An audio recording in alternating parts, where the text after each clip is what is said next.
just wanted to say what's up. How's everyone doing? Why am I off my schedule? Well, as I've explained, my kind of health has been jagged, so I've been kind of cabin fevered, broke, and each time I conserve my air, I am thinking about the next thing I have to buy that prolongs my life instead of what most people get to splurge on whatever. But I do forget because of lack of oxygen, but this is how I usually try to deal with it day to day. And yes, I'm serious. I'm gonna cut my hair like Halle Berry, the actress, and I seriously will do it for 1,000 likes, 1,000 views, 1,000 subs, just so I can accept the new change, since I have to adapt to a lot of different things besides my pre-existing condition, adjusting to a lot of other things besides a normal budgeting life, and saying normal hi, how are you doing? I'm still alive today. How you doing? But seriously, to get 1,000 likes, 1,000 subs, 1,000 views, that would really kind of spark my day.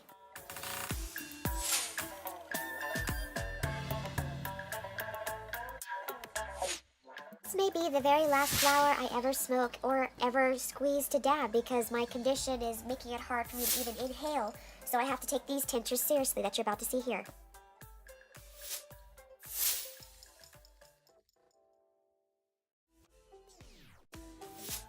As you can see here, this is a 1.5 dose that I have to take. I have to manage the dose carefully so it doesn't overlap my inhaler so I can continue to breathe. But okay, this is an update within the video as I'm trying to update. This is Viola. It's a high CBD tincture. As I showed you before, this is supposed to be a high CBD dose of 500 milligrams, and you see how, I guess, the chart divides it up.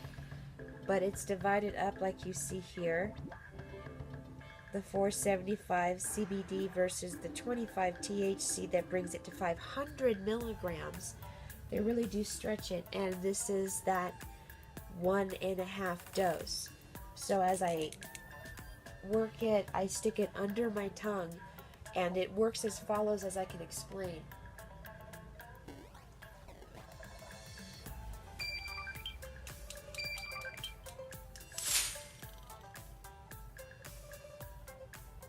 Still tastes like coconut oil. It gives off the coat sensation similar to what you would expect any tincture that it would have to break it down to get to where you need it to wake up into the nervous system, in the bloodstream, and try to get straight into the soft tissue and everything else in between that works within the lung cavity of COPD, such as myself. Now it feels like what you would expect honey to do, to coat the inside, to keep the damaged cells from being more inflamed, more exposed to anything that's spasmatic, or antifungal. And COPD has a lot of like mold, other shit that can develop into your lungs that causes the inflammation, the mucus, and the phlegm to block your airways no matter how much you inhale and exhale. There's always that amount of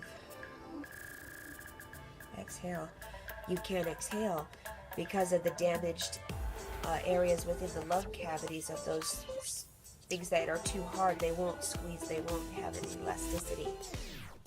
The coconut and the CBD oil along with the THC at that dose, I can feel a light buzz, and like I said, it's not strong enough, but it's a light buzz in order for me to feel the less inflammation so I can take in a deeper breath.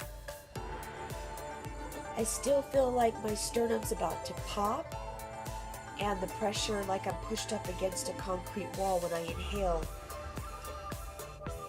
Even at the diaphragm, it kind of hurts like I'm overstretching the nerve and the muscle, because it's like atrophy sensation, soreness. But trying to exercise the breath to get enough oxygen to the brain so every other part of the body can function, along with getting the CBD to pump and focus on everything, and that's just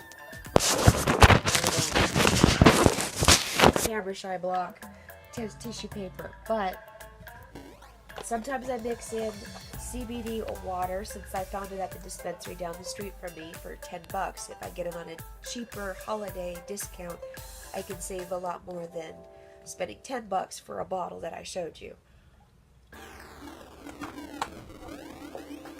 Again, this is still very hydrating, better than the tap water.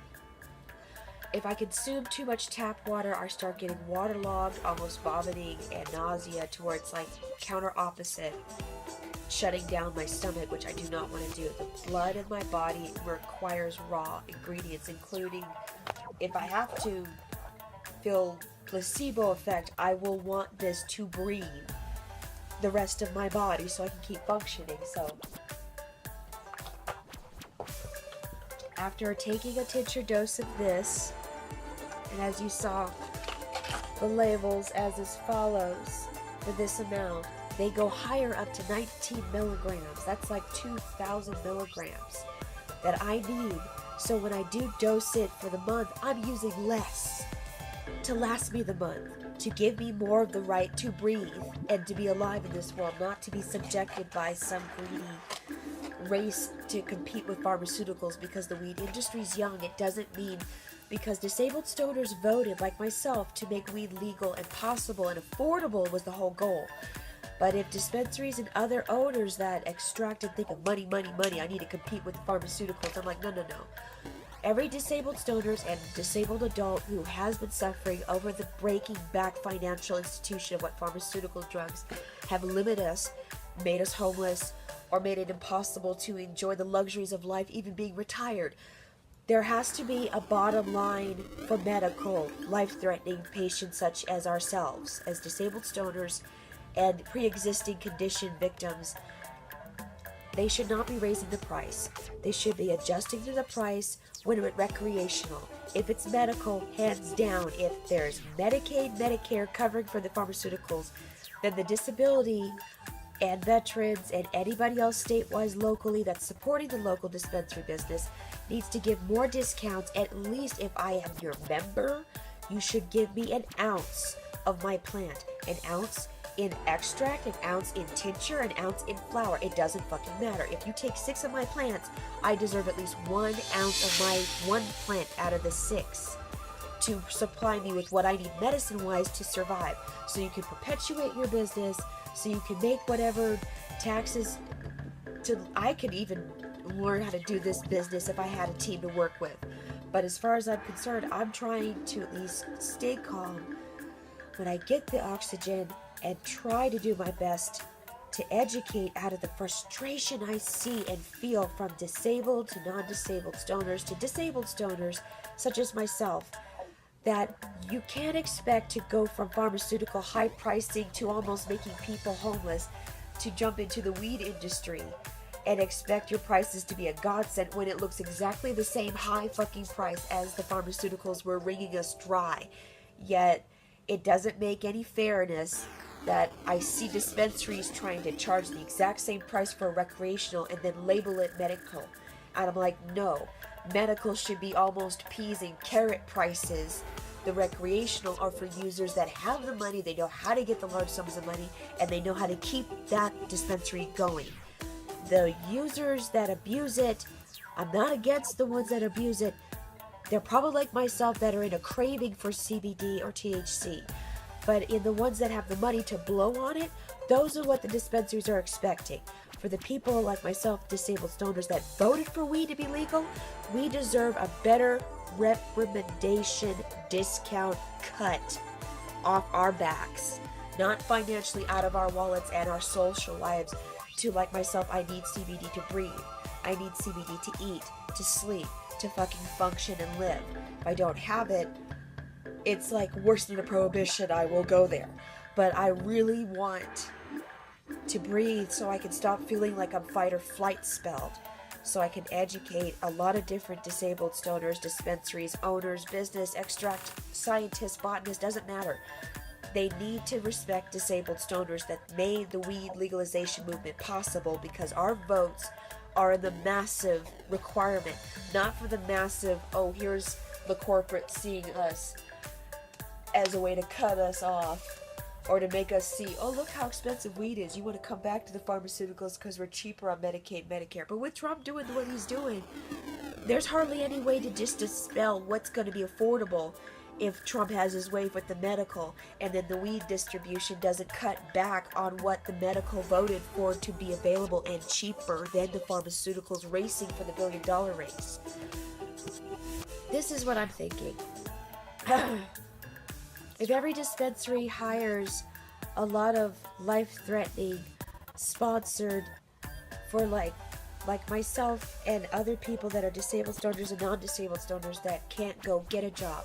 If disability medical dispensaries hired us as spokespeople, we would be happy to earn money and our weed at 20% of cash and then 80% of like weed tincture, weed extracts. It doesn't matter. But if I could work with a dispensary to work with me on that, I would be happy to be the spokesperson of that dispensary and hire my freelance advertising skills out to other dispensaries that have trouble getting the traffic to their location. I've got so many ideas. I don't want to die, but I do not like the fact that my pre-existing condition is keeping me from working, and I fought for 10 years and over trying to ask for help outside of work is not possible, trying to get help to work in my home as a mobile business. I'm still fighting, but I'm being ridiculed and persecuted because I can't get any help. Because my condition is short of breath, they look at me as a workman's comp saying, no, we'll give you a call later.